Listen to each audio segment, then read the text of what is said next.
নমস্কাৰ বন্ধু বান্ধৱীসকল আজি মই আপোনালোকলৈ লৈ আহিছোঁ এটি নতুন ৰেচিপি আজিৰ ৰেচিপিটো হ'ল এয়া সৰু মাছ আপোনালোকে দেখিছে আৰু এয়া সৰু মাছৰ মই পকৰি বনাম আমাক কি লাগিব বলকচোন আমি চাওঁগৈ এয়া মই পকৰি বনাবলৈ লাগিব প্ৰথমতে মই বেচন লৈছোঁ আদা নহৰু পেষ্ট বনাই লৈছোঁ এয়া কাৰি পাতামান নৰসিংহ পাত নিমখ দুটা পিয়াজ সৰু সাইজৰ মই কুটি লৈছোঁ আৰু এয়া হালধি পাউডাৰ জিৰা পাউডাৰ ধনিয়া পাউডাৰ ৰেড চিলি পাউডাৰ জলকীয়া মই এনেকৈ কুটি লৈছোঁ আৰু এয়া কুলা জিৰা আৰু আমাক লাগিব এয়া মই ৰিফাইন তেল লৈছোঁ আৰু এয়া মই মাছখিনি ধুনীয়াকৈ বাছি ৰেডি কৰি ল'লোঁ এয়া মই মাছখিনি ডাঙৰ বল এটাত লৈ লৈছোঁ আৰু ইয়াত মই এতিয়া প্ৰথমতে বেচন দিম আৰু মই মাছ 200 গ্ৰাম লৈছোঁ আৰু এয়া বেচন 4 চামুচ দিছোঁ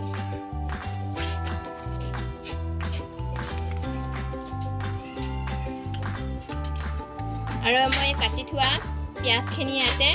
দি দিছোঁ আৰু এয়া আদা আৰু নহৰু পেষ্টটো মই ইয়াতে দি দিছোঁ এয়া মই গ্ৰীণ চিলি সৰু সৰুকৈ কাটি লৈছোঁ আপোনালোকে জ্বলা যিমান খায় সিমানখিনি দিব আৰু এয়া মই ৰেড চিলি পাউডাৰ 1 চামুচ লৈছোঁ ধনিয়া পাউডাৰ 1 চামুচ লৈছোঁ জিৰা 1 চামুচ লৈছোঁ আৰু এয়া হালধি আধা চামুচ আৰু ইয়াত মই কুলা জিৰা আধা চামুচ লৈছোঁ আৰু এয়া নৰসিংহ পাতখিনি মই ইয়াতে মিহলাই দিছোঁ আৰু আপোনালোকে এয়া সোৱাদ অনুযায়ী নিমখ দিব মই 1 চামুচ দিছোঁ আৰু অলপ দিছোঁ আধা 1 চামুচ আধা এতিয়া এইখিনি ধুনীয়াকৈ মিহলাই ল'ব লাগিব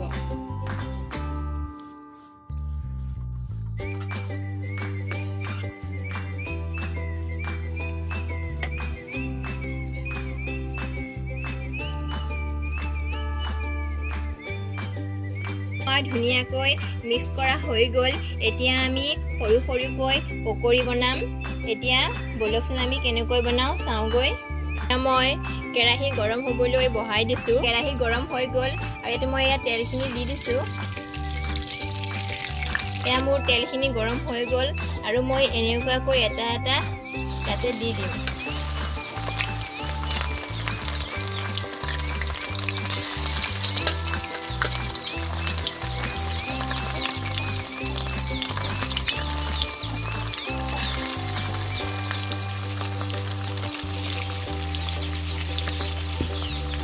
এতিয়া মই পকৰিখিনি এনেকৈ উলিটিয়াই দিব লাগিব এফালে অলপমান ৰঙচুৱা হ'লে এই আপোনালোকে দেখিছে অলপমান ৰঙচুৱা হৈছে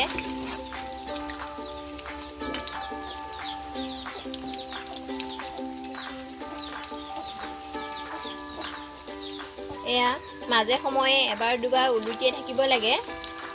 আৰু মোৰ এয়া পকৰিখিনি ধুনীয়াকৈ ফ্ৰাই কৰা হৈ গৈছে অলপ ৰঙচুৱা হ'লে ভাল লাগে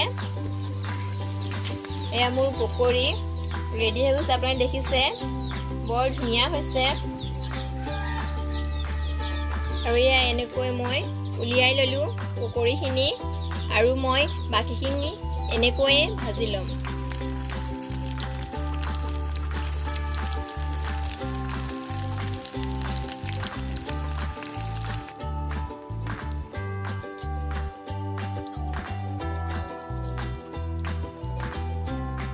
এয়া মোৰ মাছৰ পকৰি ৰেডি হৈ গ'ল খাবলৈ আপোনালোকে ভাতৰ লগতো খাব পাৰে চাহৰ লগতো খাব পাৰে বা এনেও আপোনালোকে খাব পাৰে যদি মোৰ ভিডিঅ'টো চাই ভাল লাগিলে